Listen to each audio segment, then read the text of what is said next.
नमस्कार. आता आपण पाहत आहोत वराह पुराण कथा भाग 18वा आणि यामध्ये आरुणी, व्याध आणि दीर्घबाहू राजा यांची कथा आहे. वक्रतुंड महाकाय सूर्यकोटी समप्रभ निर्विघ्नं कुर्मे देव सर्वकार्येषु सर्वदा.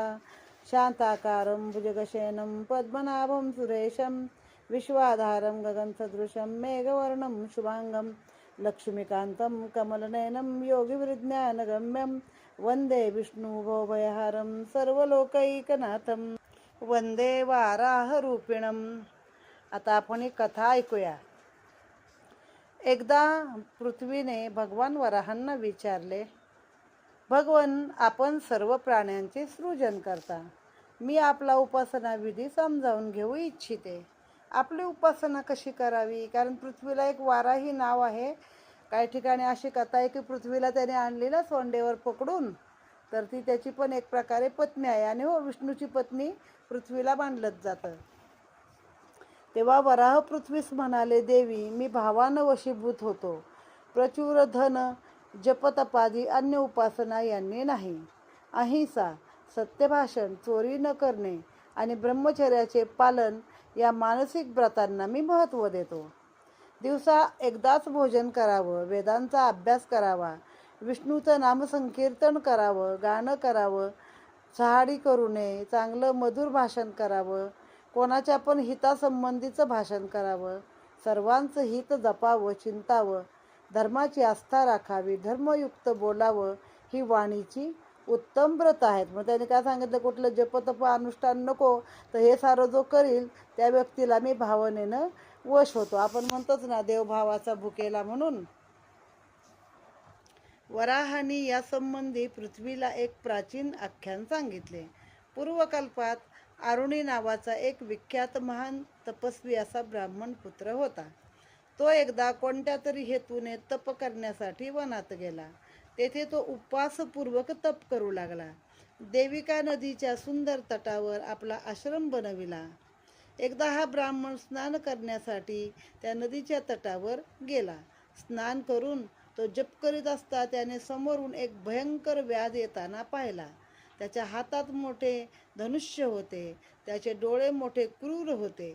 तो त्या ब्राह्मणाची वल्कले वस्त्रे घेण्याच्या आणि त्याला मारण्याच्या विचारात होते. त्याला पाहून आरुणीला भीती उत्पन्न झाली व तो थरथर कापू लागला. पण ब्राह्मणाच्या अंतःशरीरात भगवान नारायणांना पाहून व्याधही भयभीत झाला. त्याच्या हातातील धनुष्य गळून पडले. ब्राह्मण, मी आपणास मारण्यासाठी इथे आलो होतो, पण आपणास पाहताच माझी क्रूर बुद्धी कुठे गेली हे काही समजत नाही. आता इथे देविका या नदीचा उल्लेख आला आहे. तर खाली त्याची टीप आहे की या नावाच्या अनेक नद्या आहेत, पण येथे ही नदी पंजाबमधील डेग नदी असावी. महाभारत आणि स्कंद पुराण यातही तिचा उल्लेख आहे. देविका नदीचा म्हणजे ही पंजाबातील नदी आहे. विप्रवर, माझं जीवन सदा पाप करण्यात गेलं. मी आतापर्यंत हजारो ब्राह्मणांना मृत्यूच्या मुखात धाडलं.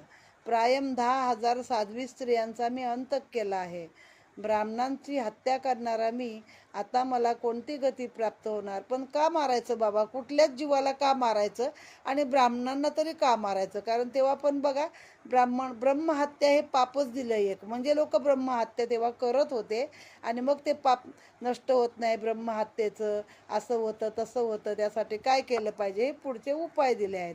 तसं यांनी सांगितलं, मी महिन्याला दिवसाला 10,000 साध्वी, हजारो ब्राह्मण, आतापर्यंत 10,000 साध्वी मी मारलेले आहेत. तर आता मला कोणती गती प्राप्त होईल? त्याला त्या माणसाच्या शरीरामध्ये त्या ब्राह्मणाच्या स्वतः नारायण दिसले आणि त्याचं धनुष्य खाली आलं आणि त्याची क्रूर बुद्धी नष्ट झाली. महाभाग, आता मी आपणापाशी राहून तप करण्याची इच्छा करतो. आपण मला कृपा करून उपदेश करावा व माझा उद्धार करावा. व्याधाचे हे बोलणे आरुणीने ऐकले, पण तो ब्रह्मघाती आणि महान पापी असल्याने द्विजश्रेष्ठाने त्याला उत्तर दिले नाही. पण हृदयात धर्माची अभिलाषा उत्पन्न झाल्यामुळे तो व्याध ब्राह्मणाने काहीच म्हटले नाही तरी तेथेच उभा राहिला. ब्राह्मणाने नदीत स्नान केले आणि वृक्षाच्या खाली बसून तो तप करू लागला. या प्रकारे दोघांचा नियमित असा धार्मिक कार्यक्रम सुरू झाला. मग तो पण ब्राह्मणाप्रमाणे रोज नदीत स्नान करायचा आणि तो पण खाली बसून त्या शेजारी तप करू लागला. असे काही दिवस गेले. एके दिवशीची हकीकत. अरुणी स्नान करण्यासाठी नदीच्या जलात गेला. एवढ्यात भुकेने कासावीस झालेला एक वाघ त्या शांत रूप मुनीस मारण्यासाठी तेथे आला. पण तेवढ्यात त्या व्याधाने वाघास मारून टाकले. मृत्यूनंतर त्या वाघाच्या शरीरातून एक पुरुष प्रगट झाला. ज्यावेळी अरुणी जलात होता आणि वाघ त्याच्यावर झडप घालणार होता, त्याच वेळी मुनीने मुखातून ओम नमो नारायणाय या मंत्राचा जप केला. वाघाचे प्राण कंठात असताना त्याने हा मंत्र ऐकला. प्राण जाताना हा मंत्र वाघाने ऐकल्यामुळे त्याच्या शरीरातून एक दिव्य पुरुष बाहेर आला. तो प्रगट होऊन म्हणाला, द्विजवर, जिथं भगवान विष्णू विराजमान होतात तेथे मी जातो. आपल्या कृपेने माझं पाप धुतलं गेलं आहे. आता मी शुद्ध आणि कृतार्थ बनलो आहे. असे त्या पुरुषाचे बोलणे ऐकल्यावर विप्रवर अरुणीने त्याला विचारले, नरश्रेष्ठा, तू कोण आहेस? आता अरुणी स्नानाला गेला नदीमध्ये. तेवढ्यात त्याच्यावर झडप घालायला वाघ आला. आता व्याधानं ते पाहिलं आणि वाघाला बाण मारून टाकलं. पण वाघाचे प्राण कंठात असताना मुनी आपले पाण्यातून ओम नमो भगवते नारायणाय असा जप केला मुनींनी. म्हणजे वास्तविक काही संबंध नाही त्याचा, पण वाघाच्या कानावर तो पडल्यामुळं वाघाच्या शरीरातून दिव्य पुरुष निर्माण झाला, की जो आता विष्णू लोकांमध्ये गेलेला आहे, जाणार आहे. मग त्या वाघाला त्या विप्रवरांनी अरुणीने त्याला विचारले, की तुझी आता काय कथा आहे ती तू मला सांग. तेव्हा तो आता वाघ सांगतो आहे. तेव्हा तो म्हणाला, यापूर्वीच्या जन्मात मी दीर्घबाहू नावाचा प्रसिद्ध राजा होतो. समस्त वेद, संपूर्ण धर्मशास्त्र यात मला गती होती. अन्य शास्त्रही मला अपरिचित नव्हती. म्हणजे बघा, मुळात त्यातले उल्लेख बघा, की फक्त ब्राह्मणच काही धर्मशास्त्र जाणत नव्हते. तेव्हाचे क्षत्रिय राजे देखील अनेक धर्मशास्त्रामध्ये पारंगत होते. पण मी प्राय सर्व ब्राह्मणांचा मात्र अपमान करत आहे. म्हणजे सर्व शास्त्र माहीत आहे मला, सर्व ज्ञान आहे, पण तरी पण मी ब्राह्मणांचा मात्र अपमान करत होतो. त्यामुळे सर्वच ब्राह्मण क्रुद्ध झाले आणि त्यांनी मला भीषण शाप दिला, की तू अत्यंत निर्दय असा वाघ होशील. तुला कोणत्याच बाबीचं स्मरणही राहणार नाही. मृत्यूच्या समयी भगवान नारायणाचं नाव तुझ्या कानावर पडेल. विप्रवर, ते सर्व ब्राह्मण वेदाचे परमार्थी विद्वान होते. म्हणजे ब्राह्मणे म्हणून शाप दिला तसं होत नाही, पण ज्याचं तेवढं ताकद आहे, त्याला शक्ती आहे, जो तेवढे सगळं अध्ययन केलंय, अशीच व्यक्ती शाप देऊ शकते. त्यांचा भीषण शाप मला भोवला. मुने, जेव्हा ब्राह्मणांनी मला शाप दिला तेव्हा मी त्यांच्या पायावर पडून त्यांची क्षमा मागितली आणि त्यांची कृपा माझ्यावर झाली आणि त्यांनी माझ्या उद्धाराची बाब मला सांगितली. ते म्हणाले, राजन, प्रत्येक 6व्या दिवशी तुला जे काही मिळेल ते तू खा. मध्यान्हकाळी हाच तुझा आहार होईल. जेव्हा तुला बाण लागेल तेव्हा तुझे प्राण कंठाशी येतील. त्याच वेळी एखाद्या ब्राह्मणाच्या मुखातून ओम नमो नारायणाय हा मंत्र तुझ्या कानी येईल आणि तुला स्वर्गाची प्राप्ती होईल. म्हणजे आठवड्याभरात तो वाघ पण फक्त 6व्या दिवशी काय मिळेल ते खात होता, बाकी तो खात नव्हता. मग त्यानुसार हे झालेलं आहे. आता मुने, आज हा मंत्र मी आपल्या मुखातून ऐकला आणि परिणाम असा झाला की मला ब्रह्मद्वेष्ट्यास भगवान नारायणाचं दर्शन झालं. ब्राह्मण चालते फिरते असे हे विष्णूचे रूप आहेत. असे म्हणून तो शुद्ध अंतःकरणाचा पुरुष स्वर्गाकडे निघून गेला. ब्राह्मण अरुणी त्या व्याधाला पाहून म्हणाला, आज वाघ मला खाण्यासाठी आला होता, पण तू माझं रक्षण केलंस. उत्तम व्रताचं पालन करणाऱ्या वत्सा, मी तुझ्यावर संतुष्ट आहे. एखादा वर माग. तेव्हा व्याध म्हणाला, ब्राह्मण देवा, आपण मला इथंच आपण बोलत आहात, हाच मला वर पुरे आहेत. आपल्या प्रेममय भाषणापेक्षा अधिक प्रिय वर कोणता असेल? त्यावर अरुणी त्या व्याधास म्हणाला, व्याधा, तुला तपस्या करण्याची इच्छा होती, त्यासाठी तू माझी प्रार्थना केली होतीस. परंतु अनगा, त्यावेळी तुझ्यात अनेक प्रकारची पापं होती. तुझं रूप भयंकर होतं. आता तुझं अंतःकरण पवित्र झालेलं आहे. आणि कारण की मी देविका नदीत स्नान, माझं दर्शन, चिरकालापर्यंत भगवान विष्णूचं नाम कानाने ऐकणं, यामुळे तुझं पाप सारं नष्ट झाले आहे. आता तर एक तर वर स्वीकार किंवा इथं राहून तपस्या कर. त्या व्याध म्हणाला, ऋषी, आपण ज्या प्रभू भगवान नारायणाची, विष्णूची तपस्या केली, त्यांची प्राप्ती मानवास कशी होणार? आपण मला हे कृपा करून सांगावं, हाच माझा वर होईल. त्यावर ऋषी म्हणाला, व्याधा, कोणत्याही पुरुषानं सनातन श्रीहरीच्या उद्देशानं भक्तिपूर्वक व्रत केलं तर त्याला भगवान प्राप्त होतील. पुत्रा, तू हे जाणून भगवान नारायणाचं हे व्रत कर. केव्हाही गणान्न ब्राह्मणासाठी निर्माण केलेलं अन्न खाऊ नकोस, खोटं बोलू नकोस. व्याधा, हेच एक उत्तम व्रत आहे. आता तू तपस्वी बनून इच्छा होईल तोपर्यंत इथेच राहावंस. अरुणीचे वचन ऐकून व्याध मोक्षप्राप्तीसाठी अत्यंत चिंतित झाला. वरदाता ब्राह्मण एके दिवशी तेथून दुसरीकडे निघून गेला. हा कथाभाग इथे संपला आहे, पण पुढे हाच कथाभाग चालू आहे. हाच व्याध पुढे सत्यतपा ऋषी बनलेला आहे. भगवान वराहाने ह्या व्याधाची कथा सांगितली आणि पुढे सांगितले की तो व्याध साधूच्या मार्गाचे अवलंबन करून निराहार राहून तपस्या करू लागला. भिक्षा घेण्याचा समय आला की वृक्षावरून गळलेली सुकलेली पानं खाऊन तो भूक भागवायचा. एके दिवशी त्याला भूक लागली. त्याने वृक्षाखाली पाहिले. झाडाखाली पडलेली पाने घेऊन खाण्याची इच्छा त्याला झाली. तेवढ्यात एक आकाशवाणी झाली, अरे, ही शाखोटकाची निकृष्ट पानं आहेत, ती खाऊ नकोस. म्हणून व्याधाने ते खाल्ली नाहीत. तो दुसऱ्या वृक्षापाशी गेला. तेथेही असाच पहिल्यासारखा ध्वनी झाला. अशी आपत्ती आल्यावर त्या दिवशी व्याधाने काहीच खाल्ले नाही आणि निराहार राहून त्याने मोठ्या समाधानाने गुरुदेव अरुणीचे स्मरण केले आणि तो पुन्हा तप करू लागला. त्याने असे तप चालवले असताना महर्षी दुर्वास त्या व्याधापाशी आले. त्या ऋषींनी पाहिले, व्याधाचे शरीर दुर्बल झाले होते. केवळ प्राण शिल्लक होते, तेही डोळ्यात. पण तपस्येचं तेज मात्र शरीरभर चमकत होतं. जणू काही अग्नीत तुपाची धार पडली की ती जशी ज्वाळा एकदम उठते, भडबडते, तसंच ते वाटत होतं. त्या व्याधाने मुनीवर दुर्वासांना पाहून डोके नमवून प्रणाम केला व म्हणले, भगवन, आपल्या दर्शनाने मी कृतार्थ झालो आहे. आज श्राद्धाचा दिवस आहे. आपण अतिथी माझ्याकडे आला आहात. सुकलेली पानं आपणास देऊन मी श्राद्ध करून तृप्त करतो. म्हणजे वेळेला जे तुमच्याकडे असेल ते द्या पितरांच्या नावाने, पण श्राद्ध करा. कुठल्या तरी यात आहे बघा, काय नाही तर द्रौपदीला, सीतेलाच दशरथाचा हात वर आला आणि तेव्हा हे राम आणि लक्ष्मण बाजारात सामान आणण्यासाठी गेले आणि उशीर झाला होता आणि मग त्या हाताने सांगितलं की काय नाही, तिथली मुठभर माती उचलली माझ्या हातावरती ठेव. तसं हा म्हणला, आता सुकलेली पानं आहेत ते मी तुम्हाला देतो.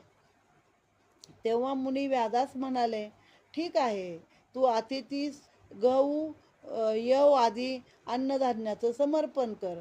मी भुकेनं अत्यंत पीडित झालो आहे. आता ह्याच्याकडेच काय नाही, हा उपाशी तापाशी आहे. दुर्वास म्हणतात त्याला, तू यव दे. यव म्हणजे जव, आणि हे दे, गहू दे, आणि सत्तू, यव म्हणजे सत्तू, त्याची आपल्याकडे यव म्हणतात त्याला. दुर्वासांचे हे बोलणे ऐकून व्याध मोठा चिंतित झाला. तो मनाशी म्हणाला, ही सामुग्री कुठे मिळेल? तो असा विचार करत असताना एक सोन्याचे पात्र आकाशातून खाली आले. ते पात्र सिद्ध अन्नाने पूर्ण होते. व्याधाने ते हातात घेतले आणि दुर्वासांना म्हणाला, ब्रहण, आपण परमब्रह्मज्ञ पुरुष आहात. मी भिक्षा मागण्यासाठी जात आहे, तो पण आपण इथंच राहण्याची कृपा करावी. इतके म्हणून व्याध भिक्षा मागण्यासाठी निघाल्या. एवढ्यात त्याला अनेक उपवने असलेली, अहिरांची वस्ती असलेली एक नगरी त्याने पाहिली. तेथील वृक्षापासून अनेक पुरुष सुवर्णपात्रे हातात घेऊन बाहेर पडले. विविध प्रकारच्या दिव्य अन्नांनी त्यांची थाळी भरून टाकली होती. व्याधाने स्वतःस कृतार्थ समजून तो आपल्या स्थानावर गेला. परत आला तेव्हा त्याने तेथे दुर्वासांना बसलेले पाहिले. मुनींना पाहून त्याने भिक्षेचे अन्न एका पवित्र स्थानावर ठेवून मुनींना प्रणाम करून म्हटले, ब्रह्मन, आपण माझ्यावर जर आपली कृपा असेल तर आपण आसन घ्यावं आणि पाय धुवून या पवित्र आसनावर बसावं. व्याधाची परीक्षा पाहण्यासाठी विप्रवर महर्षींनी म्हटले, व्याधा, मी नदीपर्यंत जाऊ शकत नाही. माझ्याजवळ जलपात्रही नाही. मग मी माझे पाय कसे धुणार? मुनींनी असे म्हणताच व्याध विचार करू लागला, आता मी काय करू? मुनींचं भोजन माझ्या इथं कसं होणार? म्हणजे माणसं हातपाय धुतल्याशिवाय जेवणावरती बसत नव्हती. तेव्हा त्या व्याधाने मनातल्या मनात आपल्या गुरूंचे अरुणीचे स्मरण केले. त्याने देविका नदीची स्तुती करताना म्हटले, नद्यात श्रेष्ठ असणाऱ्या देविके, मी व्याध आहे. मी सदा पापच केले आहेत. ब्राह्मणाच्या हातेचं महापापही मी केलं आहे. देवी, तरीसुद्धा मी आज तुला शरण आलो आहे. तू माझं रक्षण कर. देव, मंत्र, पूजेचं विधान यातलं मी काही जाणत नाही. देवी, तू नद्यात मुख्य आहेस. तेव्हाच गुरुचं उत्तम ध्यान केल्यामुळे माझं कल्याण होत आहे. आता माझ्यावरती कृपा कर आणि दुर्वास मुनींना पाय धुवायचे आहे. तू त्यांच्या जवळ येण्याची कृपा कर. व्याधांनी अशी प्रार्थना करताच पापनाशिनी देविका नदी तेथे येऊन पोचली. ते पाहून दुर्वास मुनींना फार आश्चर्य वाटले. त्यांचे मन प्रसन्न झाले. त्यांनी हातपाय धुतले आणि श्रद्धापूर्वक अन्नभक्षण केलं. व्याधाच्या शरीरात केवळ हाडेच शिल्लक उरली होती. भुकेनं तो अत्यंत दुर्बळ झाला होता. दुर्वास मुनी त्याला म्हणाले, अंगासहित वेद, पदक्रम, ब्रह्मविद्या, पुराण हे सर्व तुला प्रत्यक्ष प्राप्त होतील. तू आजपासून ऋषीत अग्रगण्य होशील आणि सत्यतपा या नावाचा ऋषी होशील. मुनिवर दुर्वासाने जेव्हा व्याधाला अशा प्रकारचा वर दिला तेव्हा त्याने मुनींना म्हटलं, ब्रह्मन, मी व्याध असून वेदांचं अध्ययन कसं करू? त्यावर ऋषी म्हणाले, साधू व्याधा, निराहार राहून तपस्या केल्यानं आता तुझं पहिलं शरीर संपलं आहे. ते संस्कार आता राहिले नाहीत. तुझं हे तपोमय शरीर सर्वथा भिन्न बनलं आहे, यात संशय नाही. पूर्वकालीन अज्ञानही उरलेलं नाही. यावेळी तुझ्या अंतःकरणात शुद्ध रूपाचा अविनाशी परमात्मा निवास करत आहे. आता तुझं शरीर पवित्र झालं आहे. हे सर्व मी तुला सत्य सांगत आहे मुने, म्हणूनच हे वेदशास्त्र याचं तुला ज्ञान होईल. त्यानंतर दुर्वास ऋषींनी त्याला नाना प्रकारच्या व्रताची महात्म्य समजावून दिली. मत्स्य द्वादशी, कुर्म द्वादशी, वराह द्वादशी हे सगळे द्वादशीला जन्माला आले. तर नरसिंह द्वादशी, वामन द्वादशी, जामदग्ने द्वादशी व्रत, श्रीराम आणि श्रीकृष्ण द्वादशी व्रत, बुद्ध द्वादशी व्रत, कल्की द्वादशी व्रत, पद्मनाभ द्वादशी व्रत, धरणी व्रत अशा व्रतांचा मुनींनी सत्यतपास महिमा सांगितलेला आहे. आता हीच कथा पुढे 38व्या अध्यायात आहे. याच पुराणात 28व्या अध्यायात असे म्हटले आहे की सत्यतपा जन्माने ब्राह्मणच होता, पण तो व्याधाच्या संसर्गाने व्याध बनला होता. दुर्वासाच्या सत्संगाने पुन्हा त्याला आपले जुने संस्कार आठवले. शेवटी कथा इकडे थोडीफार होते, पण यातून पण काय सांगितलं की किती नीचगतीचा मनुष्य असेल तर त्यानं आपलं वर्तन सुधारलं तर तो सन्मार्गाला लागून ऋषितुल्य होऊ शकतो. एवढा अर्थ यातून आपण घ्यायचा आहे.